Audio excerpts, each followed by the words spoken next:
Assalamualaikum warahmatullahi wabarakatuh. Alhamdulillahirrahmanirrahim. Pada video kali ini kita akan mencoba membahas mengenai salah satu cara cepat untuk menyelesaikan sebuah permasalahan yang berhubungan dengan integral parsial. Oke, sebetulnya mengapa sih kita perlu integral parsial? Mungkin kalau teman-teman coba menghitung ya, misalkan kita punya suatu integral, misalkan katakanlah misalkan kita ingin mengintegralkan x kuadrat, misalkan x kuadrat dx. Nah, itu teman-teman mungkin dengan aturan integral yang ada bisa langsung mendapatkan hasilnya per 2 tambah 1 berarti 3, kemudian x pangkat 3. Kemudian misalkan batasnya dari A sampai B misalkan, maka di sini dari A sampai B. Begitupun mungkin teman-teman kalau misalkan mengintegralkan, misalkan dari apa ya, misalkan sin, misalkan sin kx, kita integralkan dengan batas a sampai b misalkan, maka hasilnya tentu teman-teman udah tahu dia hasilnya min, eh, ini berarti seper k ya, min seper k, kemudian cos min seper k cos kx, batasnya dari a sampai b. Oke, pada saat di sini ada suatu fungsi yang di sini hanya memiliki satu nilai x saja, di sini tidak ada permasalahan yang perlu kita hadapi.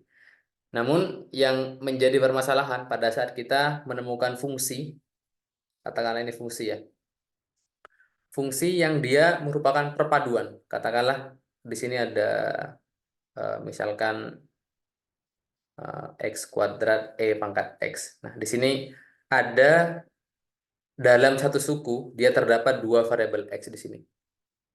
Nah, di sini kita perlu eh, cara untuk menyelesaikan ini. Dan ini bisa kita selesaikan dengan menggunakan integral parsial.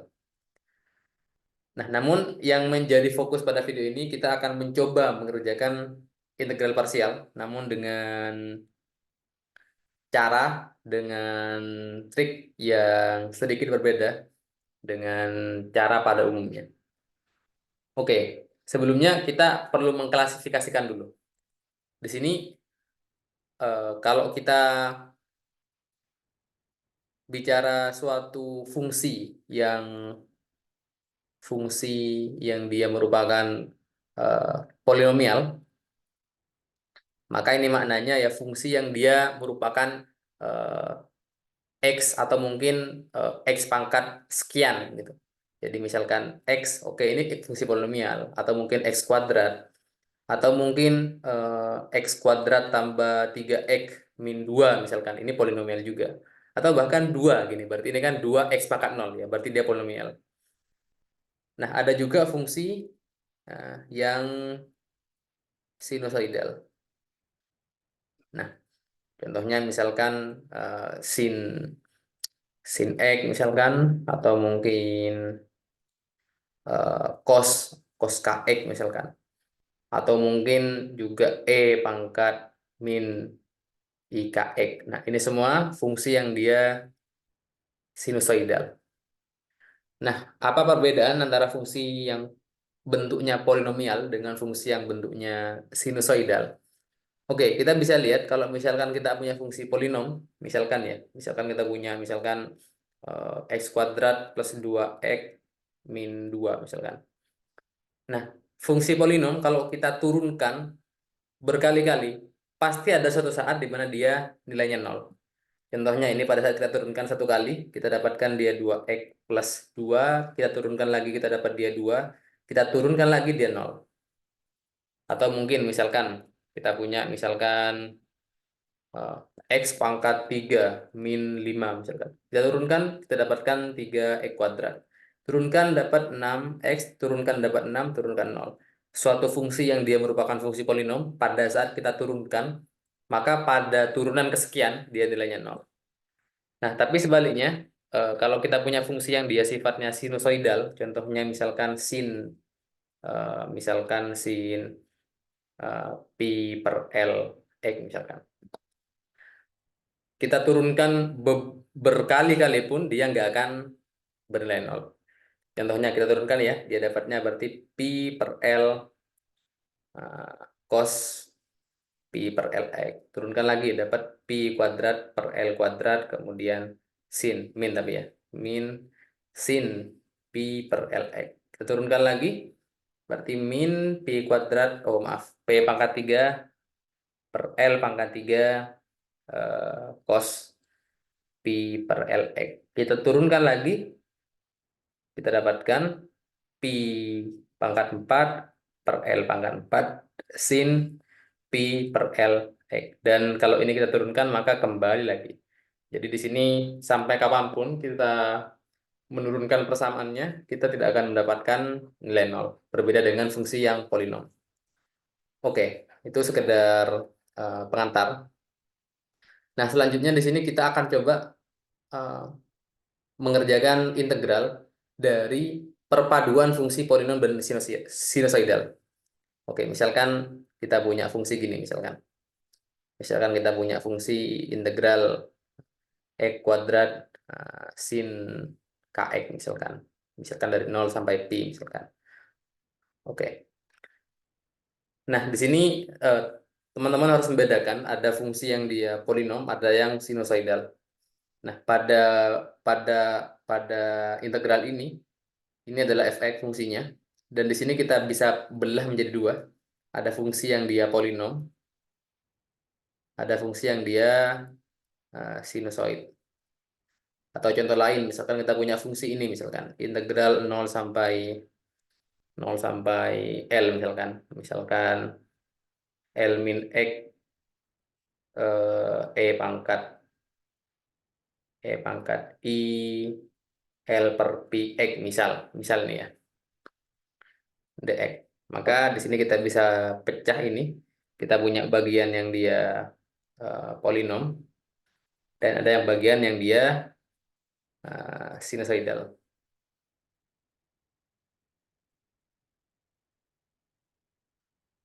Oke. Nah, sekarang kita langsung masuk ke contoh kasus. Misalkan kita punya kasus seperti ini, misalkan. Misalkan kita punya kasus integral 0 sampai pi, misalkan. Atau ini kita kerjakan ya. X kuadrat sin kx dx. Oke. Kita telah tahu bahwa ini bagian polinomnya dan ini bagian sinusoidalnya. Nah, untuk mengerjakan ini tanpa menggunakan parsial, kita pertama pisahkan dulu. Kita pisahkan ada bagian yang dia polinom, kita tulis ulang di sini, dan kita tulis bagian sinusoidal di sini. Kita pisah ya. Oke, biar kita tidak lupa ya, kita kasih tanda. Di sini kita kasih tanda D, di sini kita kasih tanda I. Apa maknanya? Bagian yang polinom kita turunkan, kita derivatifkan hingga habis. Sedangkan bagian sinusoidalnya kita integralkan sebanyak kita mendiferensialkan bagian polinom. Oke, kita contohkan ya. Kita di sini punya x kuadrat, kalau kita turunkan, kita punya 2x, kita turunkan lagi, kita punya 2, kita turunkan lagi, kita punya 0. Oke, selesai sampai sini. Nah, selanjutnya di sini kita punya sin kx. Kita kita integralkan, kita dapat 1/k sin kx. Oke, mungkin tambahan ya, teman-teman mungkin kalau misalkan bingung, kalau kita punya fungsi sin, katakanlah sin ax gitu ya misalkan. Kalau kita turunkan, maka dia a sin ax. Tapi kalau kita integralkan ya sebaliknya. Maaf, maaf. Kalau kita turunkan, kita dapatkan a cos ax. Tapi eh, kalau kita integralkan, dia bukan bukan a, tapi seper a ya, seper a. Dan sin berarti integralnya min cos, min cos, min cos ax. Gitu ya. Jadi oke, ini mungkin tak tambah dulu ya.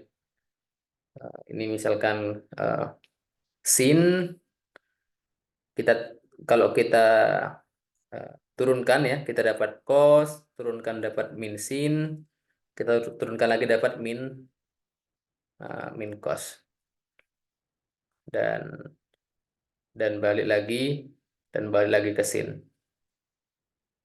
Nah, ini kalau diturunkan. Tapi kalau diintegralkan, maka sebaliknya. Ini integralnya. Oke, balik lagi. Oh, oke, maaf. Ini berarti kalau kita integralkan ya, bukan sin ya, maaf. Sin kx kita integralkan berarti k-nya maju seper k. Kemudian sin dia jadi berubah menjadi min cos. Min cos. Min cos kx. Kita integralkan lagi, maka seper k-nya maju lagi berarti min seper k kuadrat min ya ini min cos berarti jadi apa? Min cos jadi min sin ya. Maka di sini jadi sin kx. Kita integralkan lagi, dia dapatnya seper k pangkat 3 kemudian cos kx. Oke. Dan di bagian sini kita tambahkan dia plus min. Ya maknanya ini plus 1 min 1 plus 1 min 1. Oke, selanjutnya kita kelompokkan. Caranya bagaimana? Kita kelompokkan baris ini dan yang integral kita kelompokkan dengan 1 di bawahnya. Jadi gini. Oke. Begitupun yang ini kita kelompokkan juga. Begitupun yang ini. Dan yang kita kelompokkan kita kalikan. Nah, sekarang pertanyaannya, ini kenapa kita biarkan? Ya, kalau kita kelompokkan berarti dikalikan sesuatu di sini kan 0 kan? Oke, kita abaikan. Sampai sini aja. Nah, kita kalikan semua sehingga kita dapatkan plus 1 kali x kuadrat kali min ini. Berarti kita dapatkan min x kuadrat. Maaf, bentar. Kita pakai nah hitam. Min x kuadrat per k cos kx. Kemudian min kali min plus. Berarti plus 2x per k kuadrat sin kx, kemudian plus ya ini ya, plus 2 per k pangkat 3 cos kx. Dan jangan lupa ini semua batasnya dari 0 sampai pi di sini ya. Oke. Jadi tinggal teman-teman hitung aja itu kalau kalau kalau batasnya gini. Berarti kalau kita hitung ya, ya tinggal kita ganti dengan pi aja semua. Ini berarti min pi kuadrat per k cos k pi plus 2 pi per k kuadrat sin k pi plus 2 per k pangkat 3 cos k pi. Lalu kita ini ya, ini kita kurangi dengan yang kita masukkan x-nya sama dengan 0. 0 masuk sini ya 0 ya, habis ya 0, tambah masuk sini juga 0 ya, tambah 0, masuk sini berarti cos k cos 0 itu berarti 1 ya, berarti plus 2 per k pangkat 3. Jadi ini ya, ini langsung kita dapatkan hasilnya itu sama dengan ini. Sorry, langsung hasilnya sama dengan ini. Dan ini ya hasilnya dia sama dengan ini. Oke, kita hitung ya, ini berarti sama dengan berapa ini? Berarti cos cos k pi.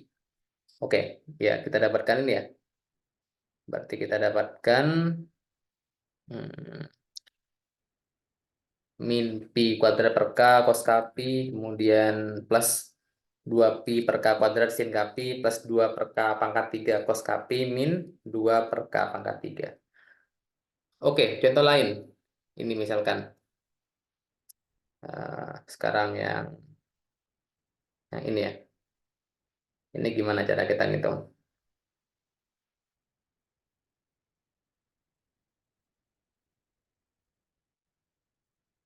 Oke. Nah, di sini kita kelompokkan, kita punya bagian yang polinom, taruh sini, kita punya bagian yang uh, sinusoid, kita taruh sini. Oke. Seperti biasa, kita tandai ini D, ini I, ini kita turunkan.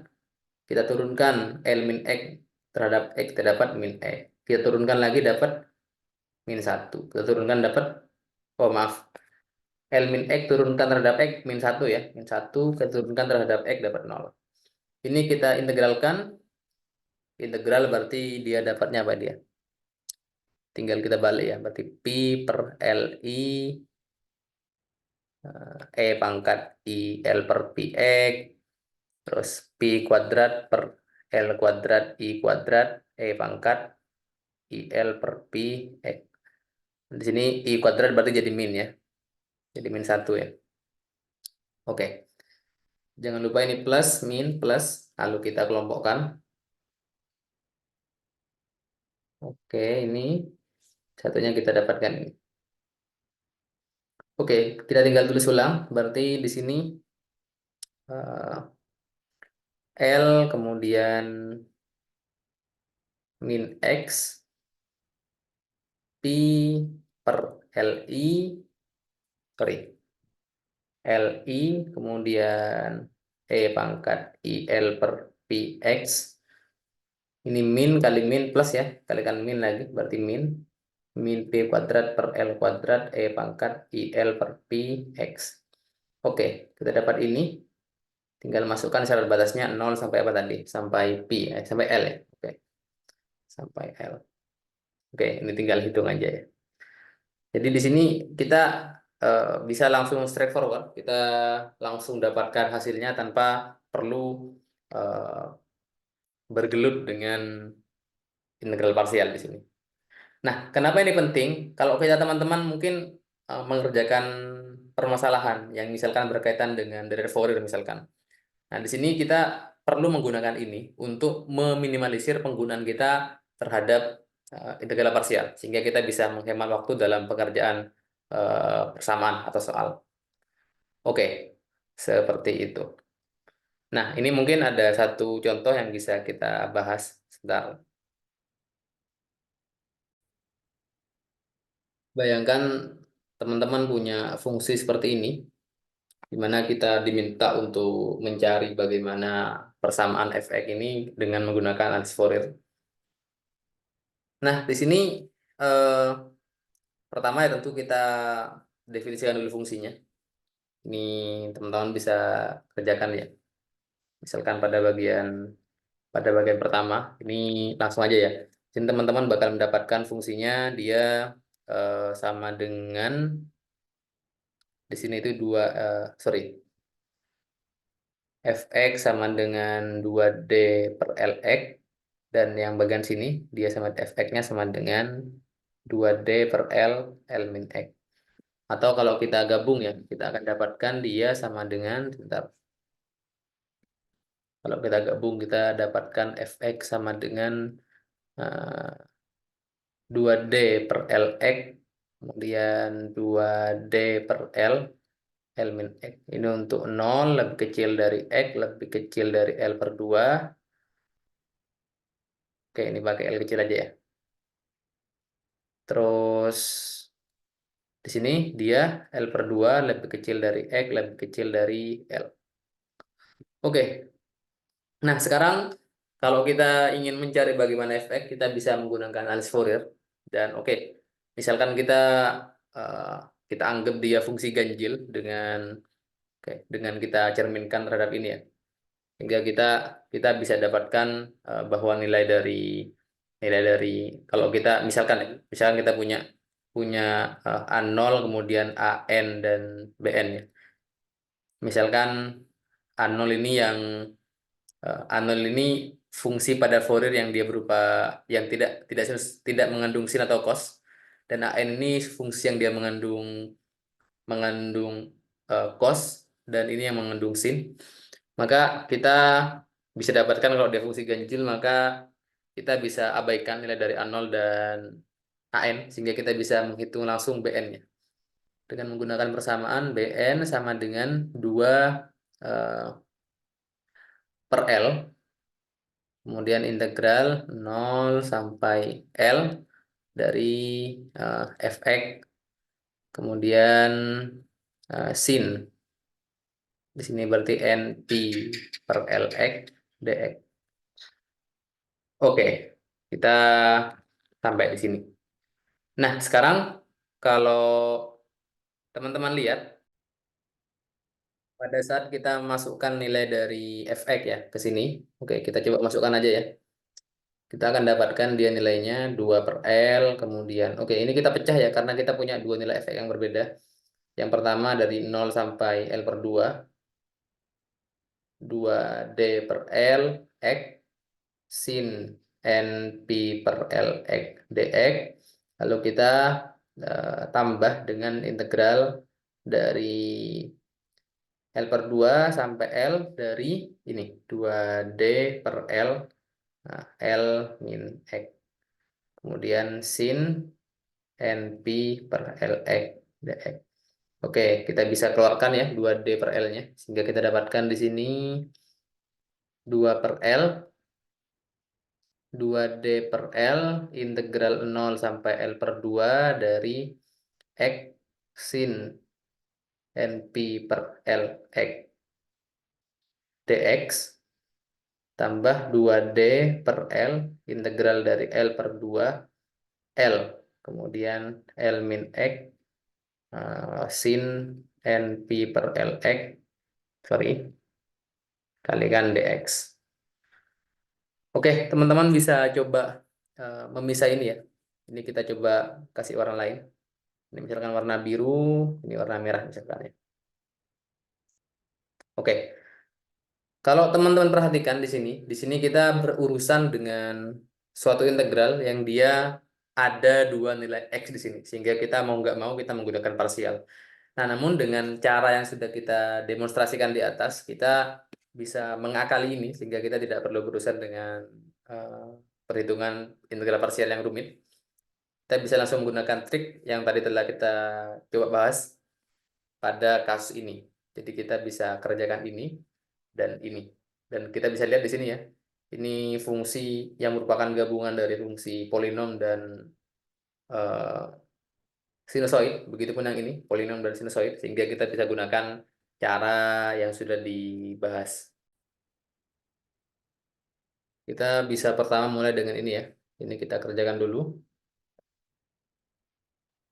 Oke, bentar. Kita kerjakan terlebih dahulu. Oke, sama dengan tadi, kita pisahkan aja bagian yang polinom dengan yang sinusoid. NP per LX. Ini kita diferensialkan, ini kita integralkan ya. Oke, kita diferensialkan X, kita dapatkan dia 1, kemudian 0. Kita integralkan sin NP per LX, kita dapatkan L per NP, kemudian min ya, min cos NP per LX. Kita integralkan lagi, kita dapat berarti integralnya cos ini. Min L per NP kuadrat tapi ini ya. Sorry, sorry. Bentar, biar nggak bingung. Min L kuadrat per N kuadrat P kuadrat sin NP per L. Di sini berarti plus, min, plus. Oke, kita kelompokkan. Oke, seperti ini ya. Dan kita tulis. Kita dapatkan ini. Min L X per NP cos NP per LX, kemudian plus L kuadrat per N kuadrat P kuadrat sin NP per LX. Oke, ini dengan batas dari berapa tadi? 0 sampai L per 2 ya. 0 sampai L per 2. Oke, kita masukkan, berarti kita dapatkan dia nilainya berapa dia berarti. Kalau kita masukkan L per 2 ya, L per 2 kita masukkan ke X, berarti kita dapatkan dia L coret NP per 2 ya. Min LX per NP cos NP per 2 plus L kuadrat per N kuadrat P kuadrat sin NP per 2 ya. Lalu kita kurangi dia dengan, oke kalau kita masukkan 0, ini 0 ya, berarti ini habis.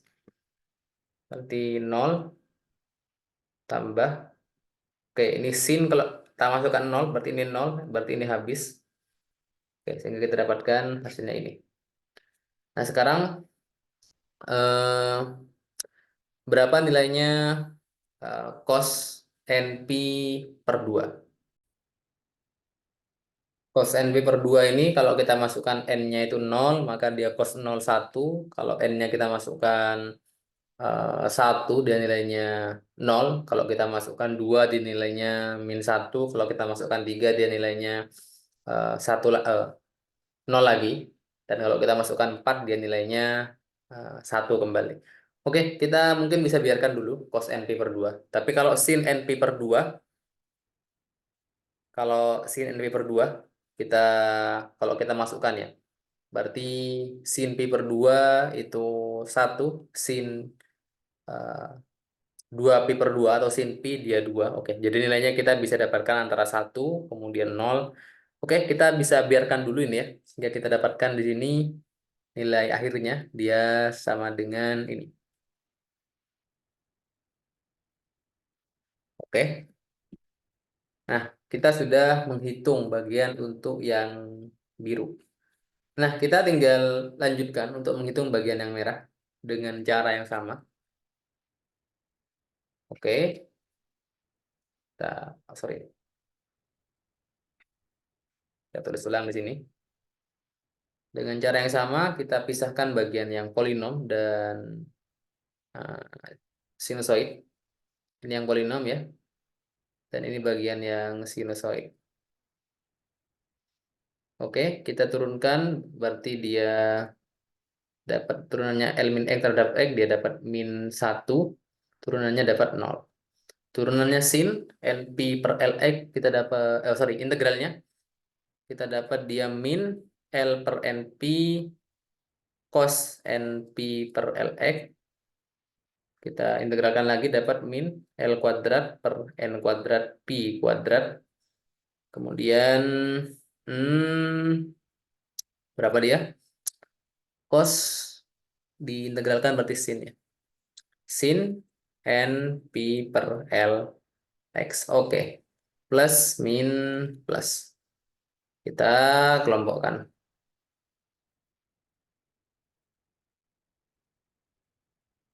Oke. Nah, kita dapatkan di sini berarti min L kemudian L min X per NP cos NP per LX. Oke, min ketemu min plus, kalikan min min lagi ya, min L kuadrat per N kuadrat Pi kuadrat sin NP per LX. Oke, selesai. Kita tinggal masukkan syarat batas. Ini dari L per 2 ke L ya, L per 2 sampai L. Oke, ya sama sama dengan tadi ya, kita akhirnya dapatkan dia. Tinggal kita masukkan syarat batasnya. Kalau kita masukkan L ya, L min L 0, berarti ini 0. Bagian pertama 0. Kemudian kalau kita masukkan sin L kali L per L 1 ya, berarti sin NP. Sin NP. Sin NP itu dia nilainya 0 karena sin Pi, 2Pi, 3Pi dia 0 semuanya, seterusnya. Sehingga kita dapatkan 0 min 0. Lalu kita kurangi dengan, oke, sekarang kita masukkan L per 2 ya. Berarti min L, kita kalikan L dikurangi L per 2, berarti L per 2 ya. Berarti kita punya di sini L, L per 2, oke, per NP, oke, cos. Kita masukkan L per 2, berarti ini cos NP per 2. Sama dengan itu juga kita dapatkan di sini berarti min L kuadrat per N kuadrat Pi kuadrat sin NP per 2. Oke. Berarti ini sama dengan min kali min ya, plus ya jadinya ya. Ini berarti L kuadrat per 2 ya. L kuadrat per 2 NP cos NP per 2. Kemudian plus L kuadrat per N kuadrat Pi kuadrat sin NP per 2. Oke, kita tinggal masukkan ke tadi. Kita sudah dapatkan ya. Kita tinggal masukkan ke sini.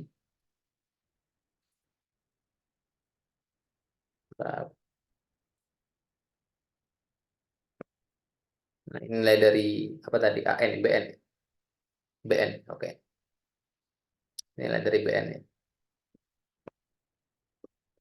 Dan dengan nilai yang udah kita dapat, kita bisa dapatkan hasilnya dia.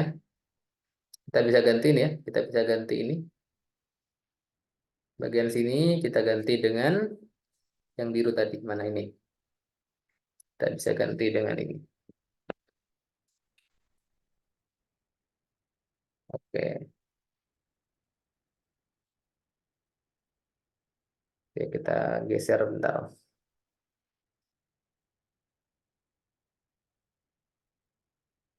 Kita dapat ini, oke. Terus, oke, ntar kita kecilkan.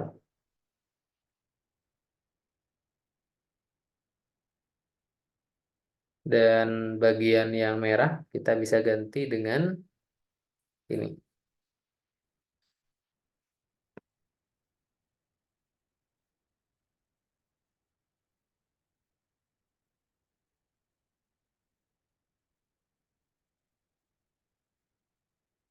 Kita bisa ganti dengan ini. Taruh.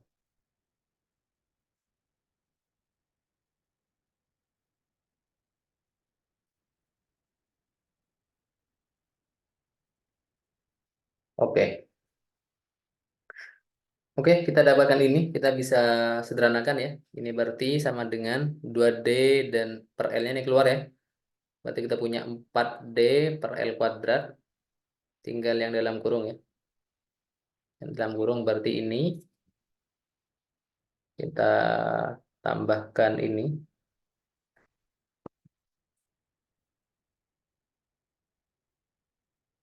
Nah, kita bisa sederhanakan nggak ini? Oke, sebentar. Oh, sebentar. Ini kok masih ada LX. Sebentar, sebentar. Oh, maaf, maaf. Ini belum belum tak masukkan tadi. Sorry, sorry. Ini berarti kalau tak masukkan N-nya X-nya L per 2, berarti kita punya dia eh, L per 2 di sini ya. L per 2, sorry, sorry, sorry. Bentar. Ini L per 2, berarti di sini L kuadrat per 2 di sini ya. Oke, coba kita ganti lagi tadi. Mana tadi ini ya? Ini berarti L kuadrat per 2. Ini berarti juga sama. L kuadrat ini per 2. Oke, kita bisa sederhanakan. Kita bisa coret yang sama. Bentar, ini sama dengan ini kan? Oke, dan ini kita tambahkan aja. Ini sama ini berarti dua kalinya ya. Berarti kita punya sekarang sama dengan 4D per L kuadrat dalam kurung 2 L kuadrat per N kuadrat P kuadrat sin N P per 2. Oke, sehingga kita punya di sini 8D per, oke, L-nya bisa dicoret ya. Berarti 8D per N kuadrat Pi kuadrat sin NP per 2. Oke, kita sudah dapatkan nilai dari BN. Sekarang kita tinggal masukkan ke bentuk Fourier dari fungsi ya. Ini fungsi ganjil sehingga kita langsung punya efeknya dia. Oke, karena AN dan A0-nya nilainya 0 sehingga kita punya tinggal BN ya. Berarti kita punya sigma, kemudian BN dari N sama dengan kemudian 1 sampai tak hingga ya. Oke, kita kalikan dengan sin, kemudian N Pi per L X. Oke, nah ini kita bisa dapatkan B-nya dari ini. Kita tinggal ganti saja. Berarti dia sigma N sama dengan 1 sampai tak hingga 8D per N kuadrat Pi kuadrat sin N Pi per 2 sin N Pi per LX. Oke, sehingga kita punya hasil akhirnya dia sama dengan 8D per Pi kuadrat sigma N sama dengan 1 sampai tak hingga per N kuadrat sin NP per LX ya, sin NP per 2. Oke, kita dapatkan ini hasilnya. Oke, Dan begitupun dalam kasus kasus kita berurusan dengan derivative Fourier, kita banyak menggunakan integral yang dia kita kalikan suatu fungsi dengan sin atau cos ataupun e pangkat ix. Sehingga pada saat fungsinya berupa fungsi polinom, maka kita bisa selesaikan dengan boleh dengan parsial, namun dengan cara yang lebih cepat kita bisa gunakan trik yang dibahas pada video ini. Oke, sekian. Terima kasih, semoga membantu. Wassalamualaikum warahmatullahi wabarakatuh.